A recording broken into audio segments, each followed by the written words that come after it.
빌립과 에티오피아 내시라는 제목의 말씀으로 하나님 말씀 나누도록 하겠습니다.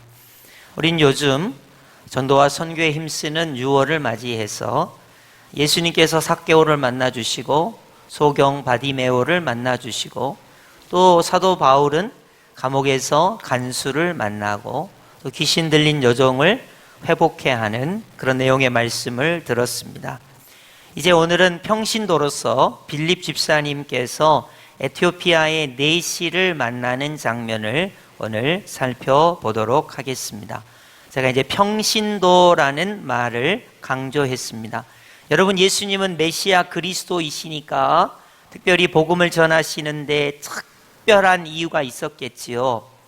또 어떻게 보면 사도 바울은 다메섹 도상에서 예수님을 만나고 복음의 빚진 자가 되었기 때문에 복음을 전하는 일에 특별한 이런 은사가 사명이 있었으리라고 생각이 됩니다. 그렇기 때문에 예수님이시니까 사도이시니까 사람을 만나서 예수님을 전하는 일에 최선을 다하지 않았겠나 이렇게 우리가 생각할 수 있기 때문에 오늘은 평신도 가운데 빌립 집사님께서 어떻게 길을 가다가 에티오피아 내시를 만나게 됐으며 그 사람과 어떠한 대화를 나눴으며 어떠한 결과가 나왔는지에 대해서 오늘 말씀을 통해서 살펴보고자 합니다.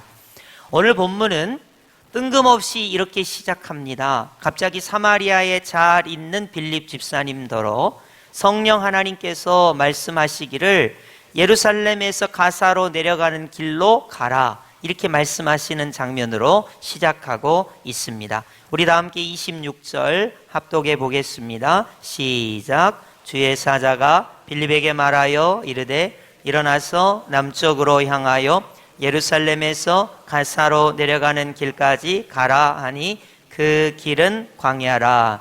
아멘. 여러분이 이제 사마리아에 있는 빌립 집사님에게 주의 사자가 예루살렘에서 가사로 내려가는 길로 가라 하니까 예루살렘은 많이 들어보셨는데 가사는 어딘지 여러분이 잘 모르실 것 같아요. 먼저 지도를 한번 볼까요? 지금 여러분이 보시는 저 지도의 맨 하단에 보면 이티오피아 혹은 에티오피아 지명이 보이실 거예요. 이집트를 지나서 아래로 내려가야 에티오피아가 나옵니다. 지금 이 에티오피아의 내시, 여왕 간다게의 국고를 맡은 이 내시가 지금으로 말하면 재무부 장관쯤 되겠는데요. 이 사람이 에티오피아에서 이집트를 지나 해안선을 따라서 예루살렘에 왔다가 하나님께 예배를 드리고 이제 자기의 수레를 타고 다시 해안선을 따라서 이집트로 갔다가 에티오피아로 내려가야 합니다. 그러기 위해서 닿아야 하는 지점이 저 가사라고 하는 저 지점이에요. 저기서부터 해안도로가 쭉 이어진다고 보시면 됩니다. 그러니까 이 지금 에티오피아의 내시는 예루살렘에서 예배를 드리고 예루살렘에서 광야를 지나서 가사까지 가서 가사에서부터 해안도로를 따라서 쭉 가다가 이집트에 도착하고 이집트에서 아래로 내려가서 에티오피아로 가야 되는 길의 여정인 거죠. 그러니까 지금 빌립 집사님이 사마리아에 잘 있었는데, 물론 잘 있었다는 말을 여러분이 전후 문맥을 보시면 스데반 집사님이 돌에 맞아 죽습니다. 그리고 나서 예루살렘에 뭉쳐 있었던 유대인들이 박해를 피해서 사방으로 흩어지게 돼요. 빌립 집사님은 흩어지는데 어디로 흩어졌냐면 사마리아로 흩어지게 됩니다. 그래서 그 사마리아에서 예수님을 전하고 사마리아의 많은 사람들이 예수님을 믿게 돼요. 그래서 사마리아에 놀라운 부흥의 역사가, 회심의 역사가 나타나게 됩니다. 그러면 사마리아에 할 일이 많은데 갑자기 주의 사자가 말씀하시기를 예루살렘에서 가사로 내려가는 광야길로 가라는 것입니다. 여러분, 두 번째 지도를 한번 보시겠어요? 조금 더 축소를 시켜놨는데요. 지금 우리 빌립 집사님은 예루살렘에서 쫓겨나서 사마리아로 갔어요. 사마리아에 있는데 주의 사자가 예루살렘에서 가사로 가는 길로 가라 말하고 있습니다. 여러분, 사마리아도 보이고 예루살렘도 보이고 가사도 보이실 거예요. 사마리아에서 예루살렘까지 약 70km 정도 떨어져 있고 예루살렘에서 가사까지 70km 이상 떨어져 있습니다. 그러면 몇 킬로를 걸어가야 되냐면 140km를 걸어가야 합니다. 제가 여러분에게 물어볼게요. 갑자기 140km 걸어갈 수 있는 사람 있습니까? 요즘같이 낮에 뜨거울 때 여러분이 혹시 서시장에 장을 보러 간다면 글쎄요, 국동이나 봉산동에서 서시장까지 걸어가실 수는 있을 거예요. 그러나 저 광약길을 만약에 걸어간다면 그 광약길은 너무나 뜨거운 길일 거예요. 여러분, 그 복사열이라는 게 있잖아요. 그 광야에 모래가 있고 복사열에 의하여 지표면이 엄청 뜨겁습니다. 거기를 샌들을 신고 적어도 140km를 걸어가는 거. 여러분, 이거 쉬운 일 아닙니다. 근데 왜 걸어가는지 가르쳐 주시면 좋을 텐데 가르쳐 주시지도 않아요. 그냥 예루살렘에서 가사로 가는 길로 가라는 거죠. 그런데 마침 에티오피아의 내시가 에티오피아의 간다게라고 하는 여왕의 국고를 맡은, 지금으로 말하면 재무부 장관쯤 되는 높은 지위를 가진 그분이 어떤 일인지 하나님께 예배를 드리러 예루살렘까지 갔어요. 여러분, 대단하지 않습니까? 아까 여러분 지도 보셨죠? 아프리카에 있는 에티오피아 나라에서 이집트를 거쳐서 해안선을 따라서 쭉 올라가 가지고 예루살렘에서 예배를 드리고 다시 에티오피아로 간다는 것은 그가 적어도 기독교인은 아니지만 유대교에 대단히 관심이 많았고 유대교로 귀의하려고 하는 의도를 가지고 있는 에티오피아 내시라고 말할 수 있습니다. 여러분, 우리가 기독교인인데 만약 여러분이 유대교에 귀의하고 싶으시면 어떻게 하면 되냐면요, 거기 이스라엘로 갑니다. 그래서 남자 같으면 할례를 행하기도 하고 그리고 자기가 유대교에 귀의하겠다고 선언하면 돼요. 그러면 유대인으로 받아줍니다. 그러니까 저 지금 에티오피아 내시는 지금으로 말하면 피부색이 아마 흑인이었다고 볼 수 있어요. 저 흑인이 에티오피아에서 해안도로를 따라서 예루살렘까지 가서 그 예루살렘에서 예배를 드리고 이제 에티오피아로 내려가는 와중에 그것이 그 길이 바로 예루살렘에서 가사로 내려가는 길이었습니다. 거기서 빌립 집사님이 이 내시를, 에티오피아 내시를 만나게 되는 거예요. 자, 여러분, 만약에 저기 사마리아에서 예루살렘에서 가사로 내려가는 길을 가는데 빌립 집사님이 입에 불평이 가득했다면, 하나님 정말 너무하십니다. 이 광약길을 이 뜨거운데 걸어가게 하시다니요.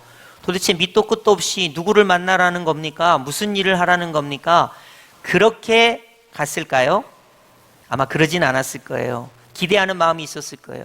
우리 하나님께서, 우리 성령님께서 나를 왜 예루살렘에서 가사까지 가는 길로 가게 하셨을까? 어떤 사람을 만나게 하시려고 그럴까? 나에게 어떤 구원의 역사를 이루기 위하여 이 길을 걸어가라고 하셨나?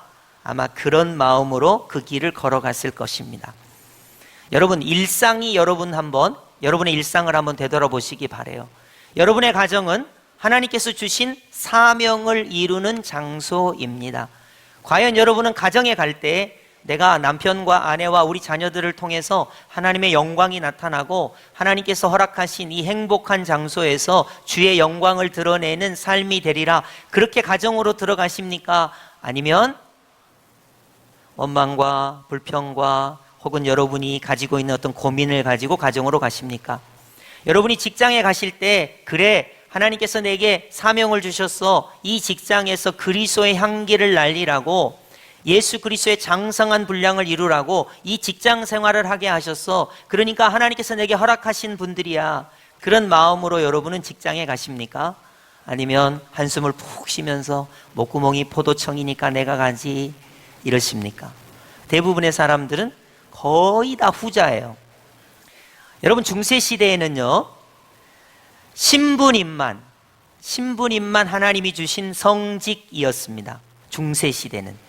그러니까 세속에 있는 모든 일은 하나님을 기쁘시게 하지 못했어요. 그게 중세시대에 가지고 있는 기독교의 한계였습니다. 그러나 종교개혁이 일어나고 나서 어떻게 됐습니까? 모든 직업은 다 하나님이 주신 직업이에요. 모든 직업은. 이제 성당의 신부님만 하나님이 허락하신 거룩한 직업이 아니라 내가 하는 모든 일은 하나님께서 주신 아주 좋은 직업입니다. 하나님께 영광을 돌리는 것이에요. 그래서 만인 제사장이 거기서 나온 거예요. 여러분, 어떤 직분을 가졌든 어떤 직업을 가졌든 하나님께서 당신을 통해서 제사장으로 또 만인에게 하나님께서 주신 그 직분을 통해서 귀한 일들을 감당하게 하신 거예요. 자, 이제 빌립 집사님이 길을 가다가 에티오피아 네시를 만나게 됩니다. 여러분, 솔직히 길을 가다가 만나는 사람에 대해서 관심 있으세요, 여러분? 아니, 길을 가는데 사람을 만났어요. 근데 우리가 길 가다가 만난 사람에 대해서 관심을 가져야 하나요? 저도 이 말씀을 이렇게 읽으면서 그제서 생각을 한 거지, 솔직히 제가 길을 가다가 만난 사람에 대해서는 별로 관심이 없습니다. 여러분, 그러지 않습니까? 아니, 무슨 길을 가다가 만난 사람에게 관심을 갖습니까? 관심 가져야 될 사람 되게 많은데요. 지금 빌립 집사님은 예루살렘에서 가사로 내려가는 길에 수레를 타고 가는 에티오피아 네시를 만난 거예요. 길을 가다가 만났습니다. 여러분, 과연 우리는 길을 가다가 만난 사람에 대해서는 어떤 태도를 가져야 할까요? 우리 대체적으로 길을 가다가 만나면 목례 정도는 하죠. 저도 엘리베이터에서 사람 만나면 인사를 잘하는 편이고요. 저는 이제 아이들에게 늘 이야기하기를 인사를 잘해야 된다, 그렇게 말합니다. 그래서 처음 본 사람한테도 인사를 하는 편입니다. 그래서 엘리베이터든 길가에든 또 누구를 만나면 인사를 잘하는 편에 속합니다. 그래야 인사를 잘해야 하여튼 좋다고 저는 늘 배웠고 그렇게 하는 편이죠. 인사하고 더 이상은 관계가 없어요. 아니, 길 가다가 만난 사람에게 뭘 하겠습니까? 그러니까 우리는 대체적으로 이제 그런데 이 만남을 통해서 우리 하나님은 참 놀랍게도 이 에티오피아의 네시는 고민이 있었습니다. 유대교로 믿기로 생각하고 예루살렘에 가서 예배까지 드리는 열심은 있었는데 어떻게 해야 구원을 받는지에 대해서 도무지 알 수가 없어요. 그러다가 이사야 53장이 눈에 들어와서 이사야 53장을 계속 읽기 시작했습니다. 이사야 53장을 읽으면 그 중에 그런 내용이 있어요. 그가 찔림은 우리의 허물 때문이요. 도대체 여기서 그가 찔렸다는데 그가 찔린 사람이 도대체 누구냐는 거예요. 아무리 읽어도 알 수가 없어요. 그가 찔림은 우리의 허물 때문이요. 그래, 나의 허물 때문에 그가 찔렸다 치자. 그럼 도대체 그가 누구냐는 거예요. 그가 상함은 나의 죄악 때문이라. 도대체 그가 상했다는데 그가 어떻게, 무엇을, 누구를 위해서, 누군데 나를 위해서 상했냐는 거예요. 그가 채찍에 맞았다는데 도대체 채찍에 맞은 사람이 누구냐는 거예요. 그가 징계를 받음으로 그렇다는데 도대체 누구냐는 거예요. 그러니까 이사야 53장을 읽으면서 쭉 오는데 오리무중, 답이 없어요. 알 수가 없어요. 근데 유대교는 뭐라고 가르치냐면 행함으로 구원을 받는데 율법을 지키라는 거예요. 율법을 지키면 의롭게 된다는 거예요. 그래서 율법을 아무리 행했지만 죄와 죽음과 마귀로부터 어떻게 구원을 받아야 하는지 알 수가 없어서 고민을 하면서 이사야 53장을 수레에서 읽으면서 오고 있었던 것입니다. 이 사람은 자기의 구원에 대하여 깊은 고민이 있었습니다. 성경을 읽으면서, 특히 이사야 53장을 읽으면서 도대체 어떻게 내가 구원을 받아야 할 것인가에 대한 깊은 고민을 가지고 수레를 타고 예루살렘에서 가사로 내려가는 길을 가고 있었어요. 우리로 말하면 길을 걸어가고 있었단 말이에요. 그런데 빌립 집사님을 만난 거예요. 만약 우리가 인사만 하고 안녕하세요 에티오피아 네시 씨, 잘 가세요, 이렇게 헤어질 수 있습니다. 그러나 이 사람은 구원에 관하여 의문을 가지고 있어요. 도대체 이사야 53장을 읽고 있는데 내가 죄에서, 죽음에서, 사단 마귀로부터 어떻게 구원을 받아야 되는지 알 수가 없어요. 그래서 우리 하나님께서 빌립 집사님더러 너가 비록 광야길을 걸어가야 하지만 길 가다가 어떤 사람을 만나면 그 사람에게 내가 복음을 전해야 할 이유를 설명해 주기 위해서, 저와 여러분에게 가르쳐 주시기 위해서 아무 말씀도 하지 않고 예루살렘에서 가사로 걸어가라고 말씀하신 것입니다. 이제 빌립 집사님이 마차에서, 수레에서 이사야서를 읽고 있는 이 내시를 만나게 됩니다. 자, 30절 한번 볼까요? 우리 다 함께 30절 합독하겠습니다. 시작. 빌립이 달려가서 선지자 이사야의 글 읽는 것을 듣고 말하되 읽는 것을 깨닫느냐. 아멘. 이사야서 53장을 읽고 있습니다. 고민이 됩니다. 그래서 빌립 집사님이 말을 걸어요. 읽는 것을 깨닫느냐. 여러분, 이렇게 물어보기가 되게 어려워요. 여러분, 길 가다가 혹시 무슨 고민이 있으세요? 이렇게 대화하기가 상당히 어렵죠. 길 가다가 만난 사람에게 몸이 어디 아프세요? 어떤 문제가 있어서 제가 기도해 드릴까요? 도대체 답답하시면 저한테 언제든지 말씀하세요. 이런 식으로 이야기하기가 상당히 힘듭니다. 길 가다가 그렇게 하는 사람 어디 있어요? 그렇게 하는 사람이 좀 이상한 사람이죠.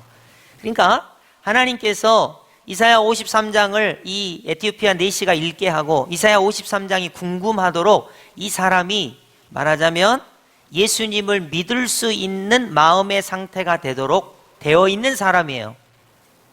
그러니까 빌립 집사님이 성경책을 읽는데 성경을 읽는데 이해가 됩니까? 이렇게 물어본 거예요. 제가 그런 말씀 드렸어요. 여러분이 직장 생활을 잘 하시니까요. 세상 사람들은요, 예를 들면 직업이 예를 들면 어업에 종사하신다면 물고기를 분류하거나 물고기를 잡는 것은 대단히 잘 하십니다. 또 예를 들면 그 무슨 회를 뜬다든지 뭐 보고의 독을 제거한다든지 이런 전문성이 있습니다.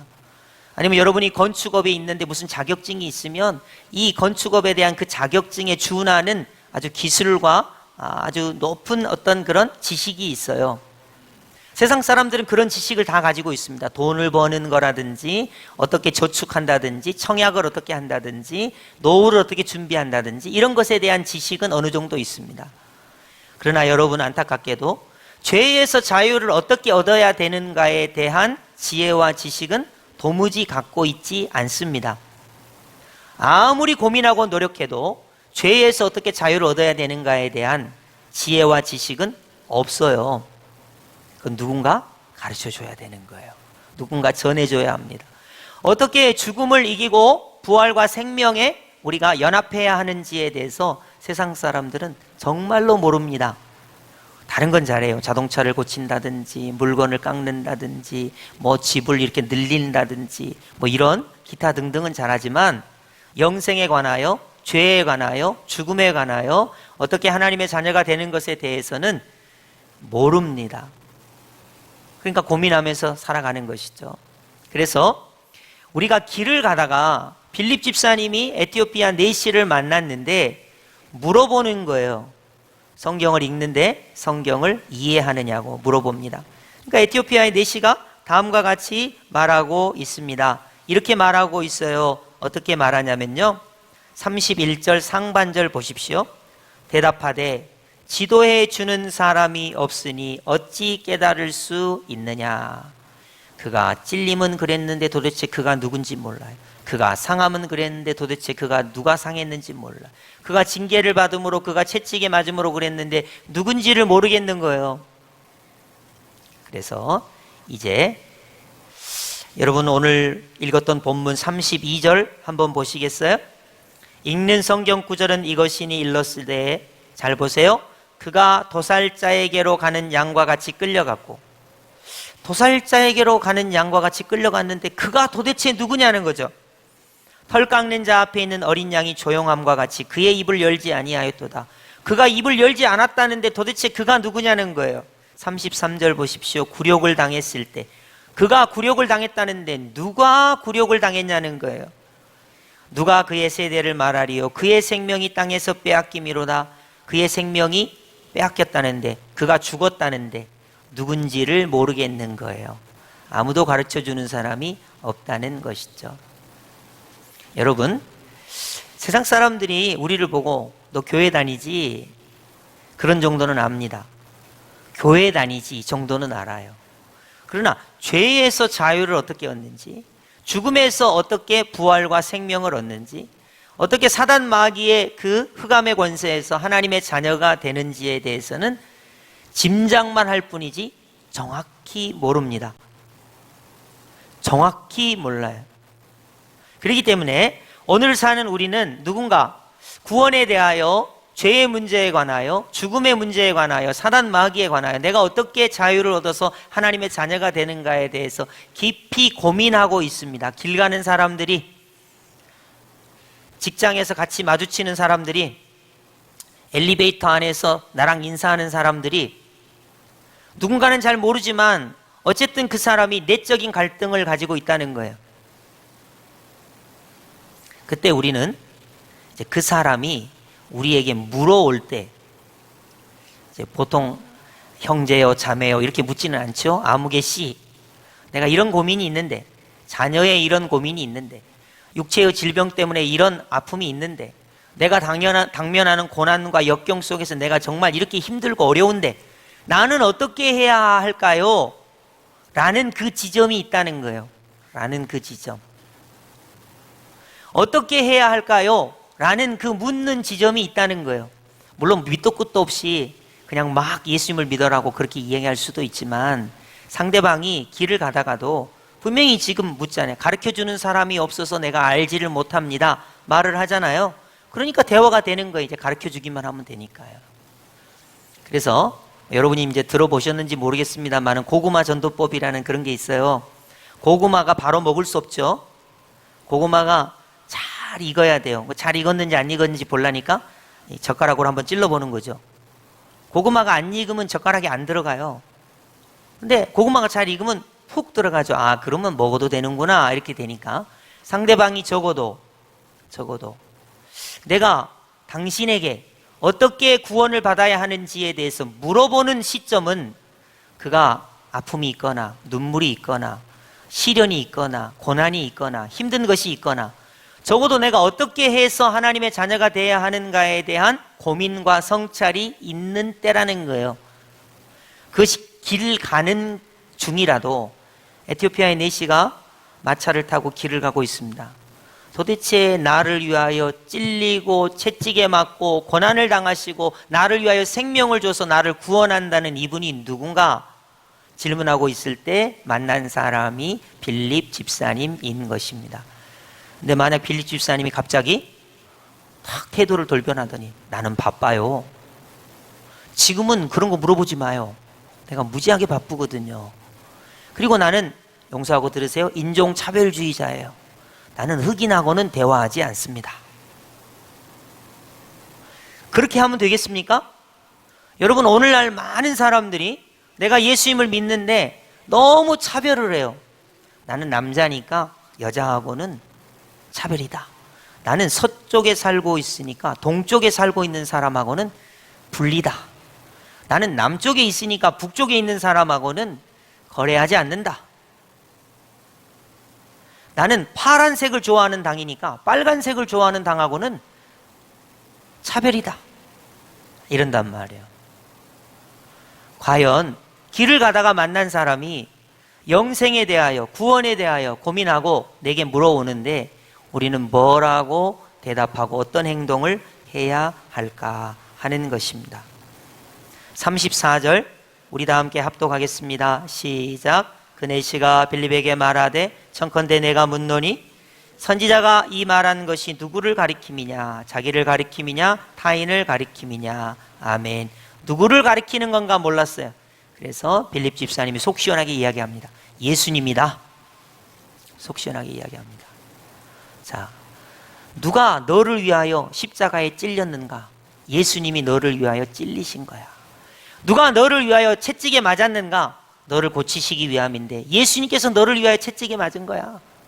예수님께서 징계를 받으시고 예수님께서 고난을 당하신 것은 너를 위하여야. 이사야 53장은 예수님의 죽으심과 대속의 그 고난받는 메시아 그리스도를 이야기하는 거야 라고 예수님을 이야기해 줍니다. 여러분, 마차에 앉아서 예수님에 관한 이야기를 들었어요. 자, 사마리아에서 예루살렘에서 가사로 가는 길까지 가는 것은 빌립의 순종이었습니다. 그리고 그 마차에 올라서 예수님에 대해서 이야기한 것도 빌립이 할 수 있는 최대한의 일입니다. 이제 이 에티오피아의 내시가 마음문을 열고 회개하고 예수님을 믿는 것은 빌립의 영역이 아닙니다. 빌립은 할 도리를 다 했어요. 그러면 이 에티오피아의 내시의 마음문을 열고 예수님을 믿고 자기가 구원받았다는 확신을 가지는 것은 누구의 영역이냐면 성령 하나님의 영역인 거예요. 내 영역이 아닌 거예요. 우린 여기서 오해를 해요. 나는 실력이 없어. 말도 잘 못하고 저 사람을 설득할 자신이 없어. 전도는 목사님이나 또 전도 훈련을 받은 사람이 하는 거지. 내가 뭐 예수님 믿으세요, 예수님에 대해서 이야기한다고 저 사람이 예수님을 믿겠어? 나는 훈련도 안 받았고 목사님도 아니고 말도 잘 못하니까. 그게 아니에요. 사람을 만나서 그가 질문을 하고 그가 질문을 했다는 것은 적어도 그가 성령님께서 그의 마음을 감동감화해서 예수님을 믿을 수 있는 어떤 지점에 이르렀다는 것이에요. 나는 그냥 내가 믿는 예수님, 나 예수님을 믿으니까 마음이 너무 편했어. 내가 이렇게 어렵고 힘든 일이 있는데 예수님께 기도하면 나를 구원해 주셔. 예수님을 믿으면 너무너무 좋아. 예수님을 믿으면 구원을 받는다고 해서 라는 정도만 이야기해도 성령님께서 역사하시는 거예요. 여러분, 사람이 마음문을 여는 것은 성령님이 하시는 거지 내 말주변으로 하는 것이 아닙니다. 그가 예수님을 믿는 것은 성령 하나님께서 하시는 것이지 내 지식과 내 능력으로 하는 것이 아닙니다. 여러분, 목사님이라고 그 사람 마음을 감동시킬 수 있을까요? 천만의 말씀이에요. 전도 훈련을 받았기 때문에 그 사람이 예수님을 믿을 수 있습니까? 아닙니다. 전적으로 성령 하나님께서 하시는 것입니다.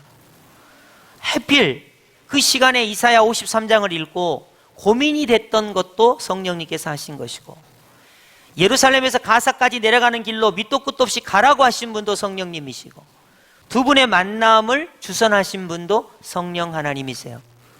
일부 때 노사연 씨의 만남 노래를 잠깐 불렀어요. 우리 만남은 우연이 아니야. 그렇죠? 세상 노래도 우리 만남이 우연이 아니에요. 여러분, 길을 가다가 누군가를 만났는데 그 사람이 자기의 고민을 이야기하고 자기가 어떻게 구원받아야 되는가를 표명하는데 어떻게 그 만남이 우연일 수 있겠습니까? 하나님께서 나를 그에게 만나게 하신 것이 아니겠습니까? 그렇기 때문에 빌립 집사님이 한 것처럼 다음과 같이 이야기해야 합니다. 35절 합독합니다. 시작. 빌립이 입을 열어 이 글에서 시작하여 예수를 가르쳐 복음을 전하니. 아멘. 자, 이사야 53장을 읽다가 고민이 들었으니까 이사야 53장으로부터 시작하여, 여러분 이사야 53장을 여러분이 보신다면 3절에 가면 예수님께서 멸시받는 내용이 기록되어 있습니다. 4절과 5절에 가면 예수님께서 고난을 당하시는 부분이 예언되어 있습니다. 6절에서 8절을 가면 인류를 위하여 대속의 죽으심을 받는 부분이 기록되어 있습니다. 9절로 가면 묘에 장사되는 부분이 나와 있습니다.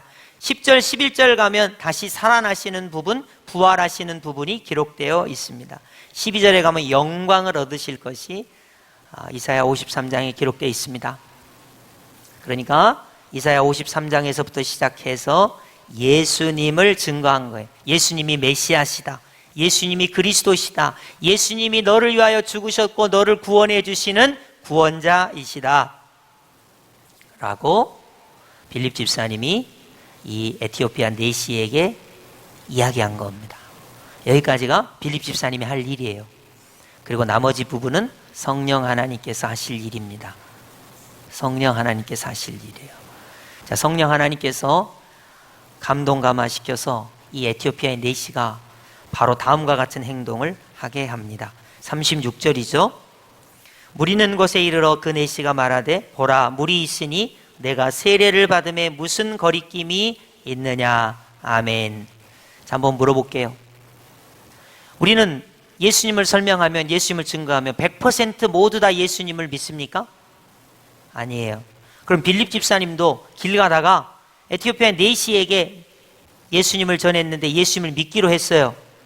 이게 100% 성공률일까요? 성공한 것만 하나님께서 성경에 이렇게 기록해 놓으신 걸까요? 한 번도 생각해 보신 적이 없죠?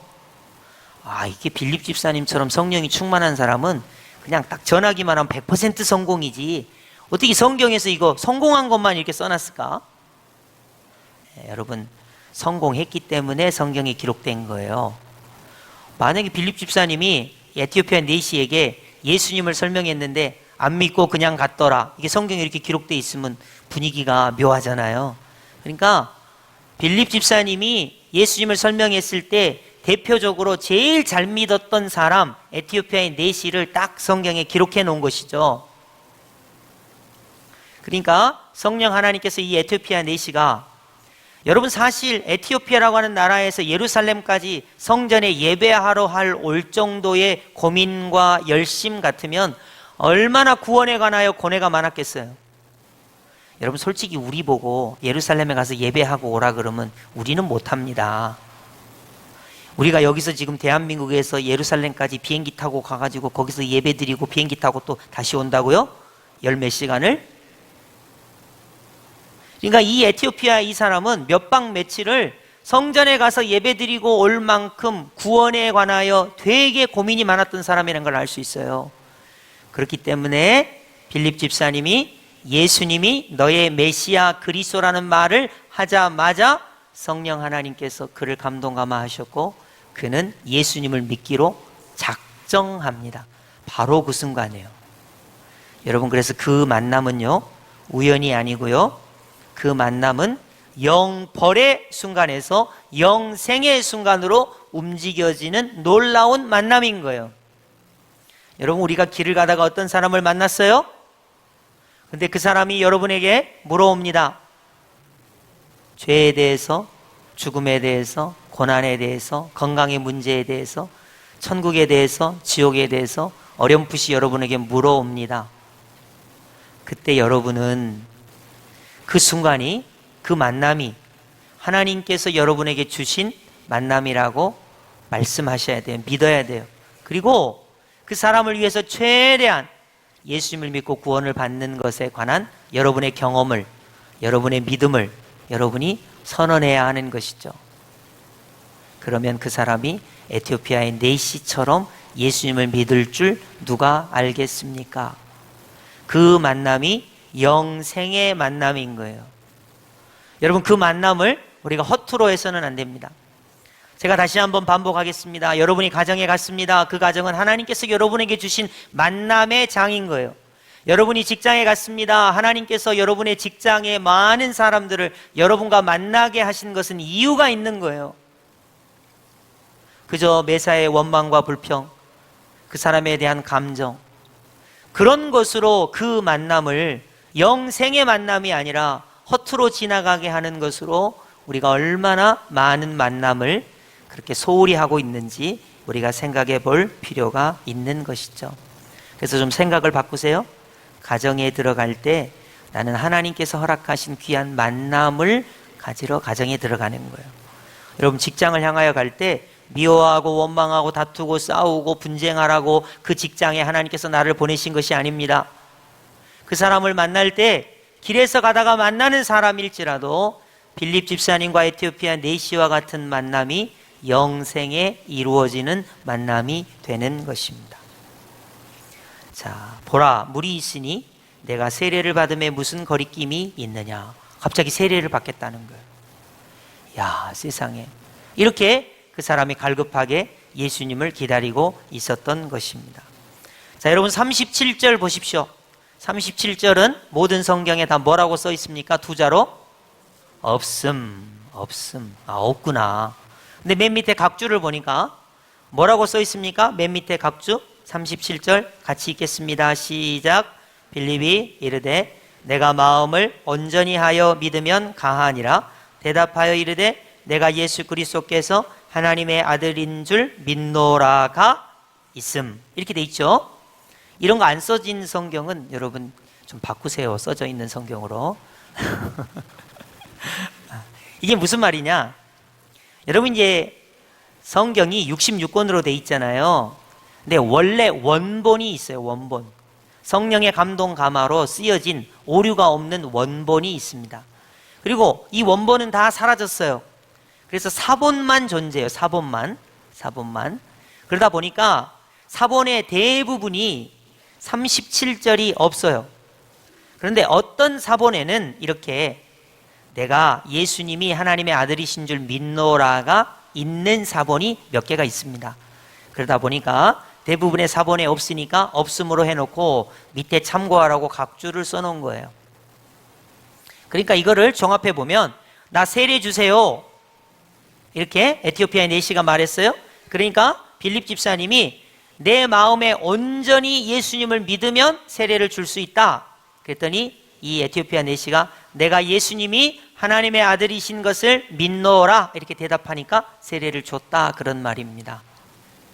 요즘에야 6개월 정도 이제 학습하고 6개월 정도 또 훈련해서 6개월 후에 1년이 정도 되면 세례를 줍니다마는 이전에는 예수님을 믿는다고 말만 해도, 마음으로 믿는다고 표현만 하면 세례를 주었습니다. 그래서 세례를 받는 놀라운 일이 일어나게 된 것입니다. 한번 물어볼게요. 에티오피아의 내시가 내무부 장관 혹은 또 재정을 담당하는 장관인데 자기 집에 가가지고 나 혼자 예수님을 믿고 우리 가족은 구원하지 말아야지 이러지 않았을 거 아니에요? 동료 장관들에게도 예수님을 증거하지 않았겠어요? 에티오피아에 가서 이제 내가 믿는 예수님을 전해야 하지 않겠나 그러지 않았겠어요? 여러분, 아프리카에서 유일하게 기독교인 나라가 있습니다. 어딘 줄 아세요? 에티오피아입니다. 에티오피아. 여러분 놀라시지도 않네요. 여러분, 아시아에서 제가 좀 과하게 표현할게요. 유일하게 예수님을 잘 믿는 나라가 있어요. 그 나라가 어딘 줄 아세요? 우리나라예요. 우리나라. 우리나라는요, 여러분, 일본 같은 경우 기독교 국가가 아닙니다. 거의 안 믿어요. 중국도 워낙 인구가 많으니까 믿는 사람이 좀 있다 해도 기독교 나라라고 볼 수 없어요. 사실 우리나라는 외국에서 보면 불교 나라, 유교 나라로 알고 있습니다. 그러나 기독교가 이렇게 예수님을 많이 믿는 나라가 아시아에서 이렇게 드문 거예요. 우리나라가 그렇다고 볼 수 있습니다. 아프리카에서 물론 이 에티오피아의 내시가 가서 에티오피아의 복음을 전해서 에티오피아가 기독교 국가가 됐다고 말하기는 조금 되게 과장돼 보여요. 그러나 이 한 사람이 길 가다가 빌립 집사님을 만나서 예수님을 믿고 고국으로 돌아갔어요. 그리고 나서 오늘날 보니까 에티오피아는 기독교 국가예요. 아프리카의 수많은 나라들이 거의 다 무슬림입니다. 그리고 무속 신앙에 사로잡혀 있습니다. 근데 어떻게 해서 이 빌립 집사님이 길 가다가 만나서 전도 한번 했는데 그 나라는 오늘날 기독교 국가일까요? 참 미스테리하죠. 참 궁금해요. 어떻게 하다가 에티오피아가 이렇게 기독교 국가가 됐나? 사실은 솔로몬 때부터 에티오피아의 여왕이 와서 솔로몬을 만나고 그런 건 있었어요. 근데 도대체 어떻게 해서 에티오피아는 기독교 국가인가? 길 가다가 만나서 한마디 했는데 과연 그것 때문일까? 우리가 깊이 생각해 보게 됩니다. 우린 길 가다가 만난 사람에 대해서 관심이 없습니다. 누군가 눈물을 흘리거나 고난 중에 있거나 어려워하거나 고통스러워하거나 외로워하거나 힘들어하거나 길 가다가 그런 사람 만나면 관심이 없어요. 그러나 이 빌립 집사님은 적어도 에티오피아의 내시에게 예수 그리스도라고 하는 복음을 전했어요.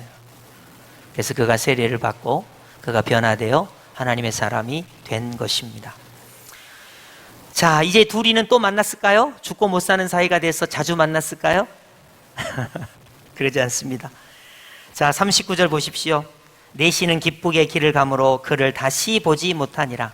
이제 절대로 못 만납니다. 천국에 가서 만나지 이 땅에서는 다시는 만나지 못합니다. 그렇죠? 저기 에티오피아 먼 나라에서 왔다가 빌립 집사님을 또 어떻게 만나겠습니까? 전화가 있겠습니까? 이메일을 합니까? 지금이야 그럴 수 있지만 그때는 그러지 못합니다. 다시는 만나지 못했습니다. 그리고 이들은 각자의 삶에서 예수님을 믿으면서 자기에게 주신 사명을 감당하면서 살아가게 됐겠지요. 오늘 말씀을 맺겠습니다. 길에서 오가다가 만나는 어떤 사람이 있습니다. 여러분, 그것을 우리가 만남이라고 합니다. 이 만남을 에티오피아 네시와 같이 빌립 집사님과 같이 예수 그리스도라고 하는 구원의 역사가 나타나는 만남이 되도록 우리가 하는 것이 올바른 그리스도인의 삶이라고 볼 수 있겠습니다. 언제까지 만남을 허투루, 시간을 허투루 보내고 미워하면서 그 사람을 관심 있지 않게 보면서 우리가 시간을 보내겠습니까? 이제 오늘 말씀을 꼭 기억하시면서 우리의 만남은 빌립 집사님과 에티오피아의 네시와 같은 영생에 이르는 만남이 되리라.